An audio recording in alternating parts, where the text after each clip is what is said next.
Roman, I want to show you something. Okay, what are you going to show me, Andre? Well, watch this. So this just came out.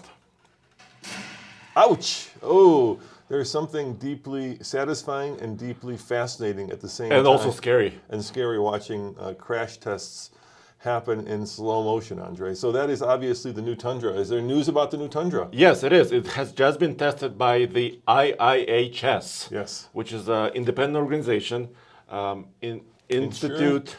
Insurance Institute for Highway Safety. I always get that wrong. I know. So what's the news? Well, they are the safest truck now, the safest pickup in the country. That's the small overlap test. That's a really hard one That's to a hard one, pass. yes. Yeah. So the reason why it's so hard is because, well, obviously it hits on about 25% where the headlight area is. And also, that's where the wheel is, right? So it usually pushes the wheel into the driver compartment, right? It usually has a tendency to hurt the driver quite a lot. But Toyota has passed that test and every other test. Wow. So what rating did they get? Let me show you. Top Safety Pick Plus. That's pretty amazing. You have to give it to Toyota for doing that because Top Safety Pick Plus not only is crash testing, but it's also headlights, right? They're also doing all sorts of more technical, well, we can go through it. Yeah, crash avoidance. But focus on the plus, right? So they also give out the top safety pick.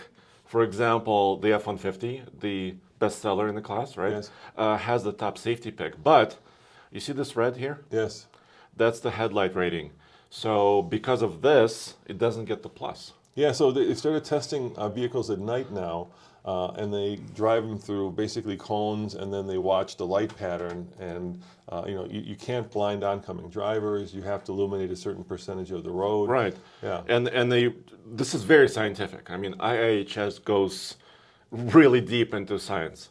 Yes, and so it's good to see the Toyota has taken into account and taken it to the next level. Let's face it, the new Tundra, Andre, which we owned, of course, has gotten a lot of grief from a lot of reviewers out there for various things that they consider to be deficiencies. Yes. But this is, in my opinion, huge because at the end of the day, look, if you're putting your family, if you're putting your loved ones, your pets into this vehicle, and the other fact that is terrifying, and we don't know why this is happening.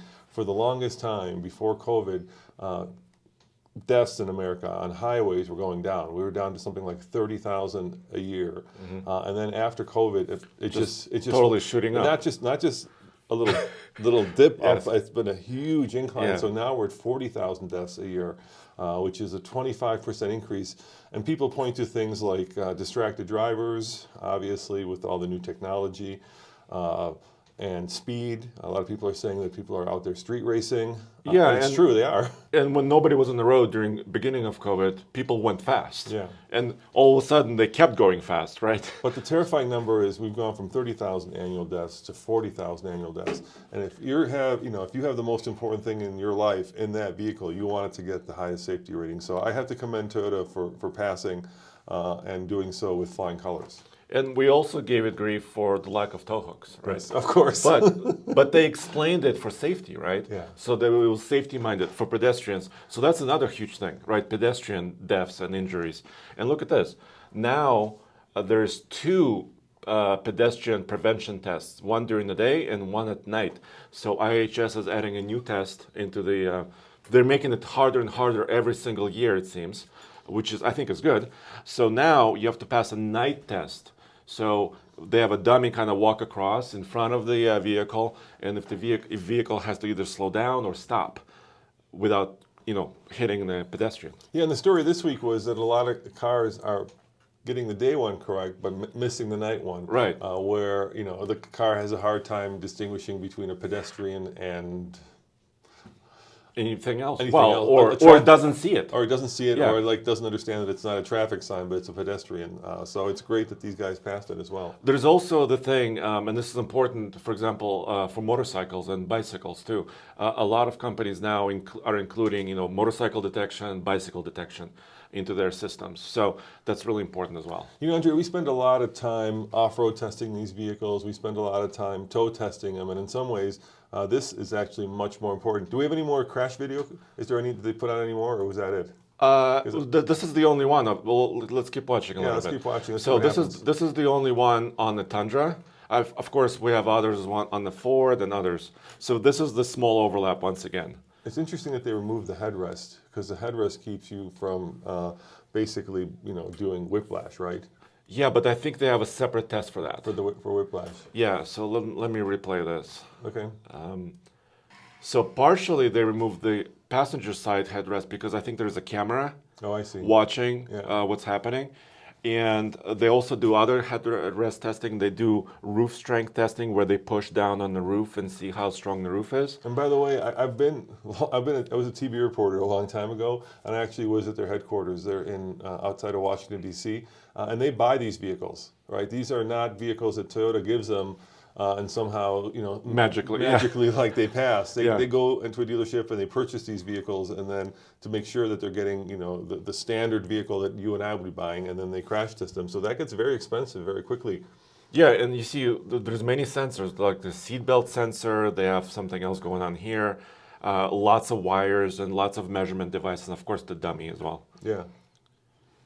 Let's watch it inside again. Yeah. And the important part is, so the head doesn't hit the A-pillar, right? Yeah. So the airbags actually protect the head of the driver. There is a lot of plastic on that truck. And it flies out. This is on a lot of vehicles nowadays. You forget just how much plastic is on there with it all kind of going. But look how angled it is. The rear end is way in the air. Yeah. That's pretty intense.